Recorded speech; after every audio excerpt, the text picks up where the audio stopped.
simplement pas les moyens de se priver de 1800 bons emplois spécialisés et très bien rémunérés. La loi est claire, l'interprétation des tribunaux est claire, il doit exister une façon de faire respecter la justice dans ce pays.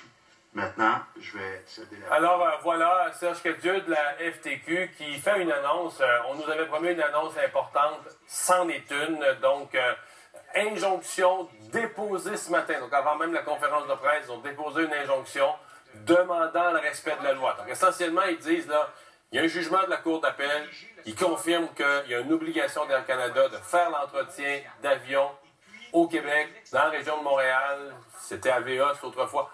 Et donc, ils nous demandent le respect de la loi, l'application, donc que ça devienne ni plus ni moins que exécutoire.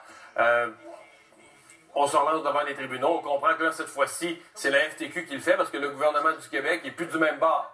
Jusqu'à maintenant, là, tout le monde était ensemble, la FTQ, le gouvernement du Québec. Le gouvernement du Québec lui a fait une autre entente avec Air Canada. Donc, la FTQ respecte pas cette entente-là. La FTQ dit non. Nous, on a obtenu gain de cause. La loi est claire. La loi doit s'appliquer. Et ils le font donc au moment même. Ça vient compliquer les affaires pour Marc Garneau aussi, parce que lui, le ministre fédéral, il voudrait la changer, la loi.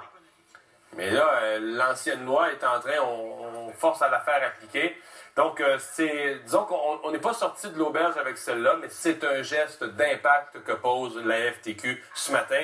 J'en discute tout de suite avec un des principaux intéressés, Jean Poirier, ancien représentant syndical des employés d'AVEOS. Monsieur Poirier, bonjour. Bonjour, M. Dumont. Bon, la dernière fois que vous êtes venu à l'émission, vous m'arriviez avec un avis juridique essentiellement, puis là, disant, ben écoutez, là, on a gagné en cour d'appel, puis ayant gagné en cour d'appel, si quelqu'un demande une injonction, il fait appliquer la loi. Est-ce que c'est exactement ça que fait la FTQ aujourd'hui?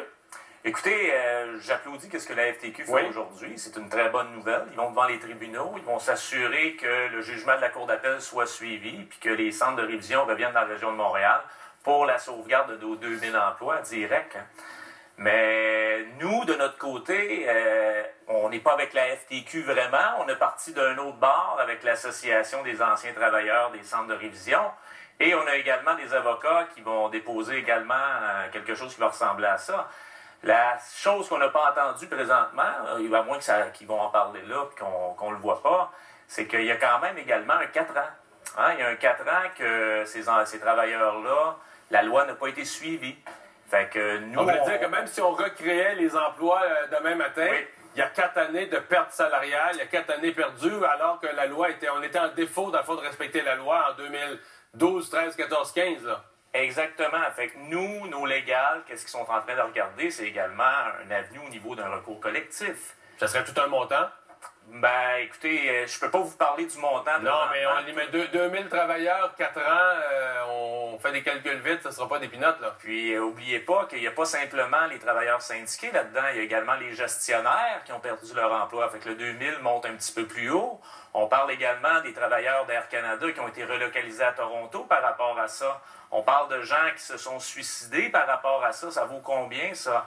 Fait que là, j'ai pas entendu ça présentement dans la conférence de presse de la FTQ, mais je peux vous dire que l'armée qu'on a montée, parce que je mets tout le temps le mot armée, l'armée d'avocats qu'on est en train de travailler avec eux, on regarde tout ça. Puis je peux vous dire qu'on va revenir très bientôt. Là, ça vient des démarches de votre côté aussi, votre message est clair. Question, le ministre Marc Garneau à travers... Parce que là, tout ce dont vous nous parlez, c'est de la loi d'Air Canada telle qu'on l'a connue aujourd'hui. Mais là, il y a quelques heures à peine, à la Chambre des communes, le ministre des Transports, Marc Garneau, a déposé... il veut changer la loi. Là. Il veut modifier, il veut soustraire un peu comme... Il veut soustraire Air Canada à ses obligations dans une nouvelle loi sur Air Canada. Est-ce qu'il peut faire ça? Comment vous voyez le fait qu'il fasse ça pendant qu'il y a des recours devant les tribunaux? Ce ne sera pas simple, là. Non, ça ne sera pas simple. Hier, on pensait qu'il déposerait. Là, vous m'apprenez ce matin que c'est fait. Non, il a déposé l'avis de motion. Là. Dans la date, il a déposé l'avis de motion. Okay. Je ne pense pas que le projet de loi lui-même soit déposé, mais une fois que l'avis de motion est déposé, on comprend que le projet de loi, là, il est parti. Là. C'est comme quelqu'un qui part dans une glissade d'eau. Une fois qu'il est parti d'en haut, on sait qu'il va arriver dans la piscine. Là. Exact.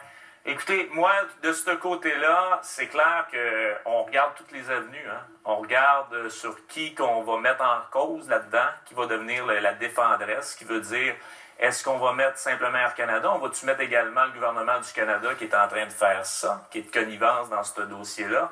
Est-ce qu'on va mettre également le gouvernement du Québec là-dedans? Parce que là, en déposant tout de suite une modification à la loi, là, monsieur Dumont, ça donne du lousse au gouvernement Couillard en disant, ben regardez, j'ai fait une belle entente, moi là. De toute façon, ils ont modifié la loi.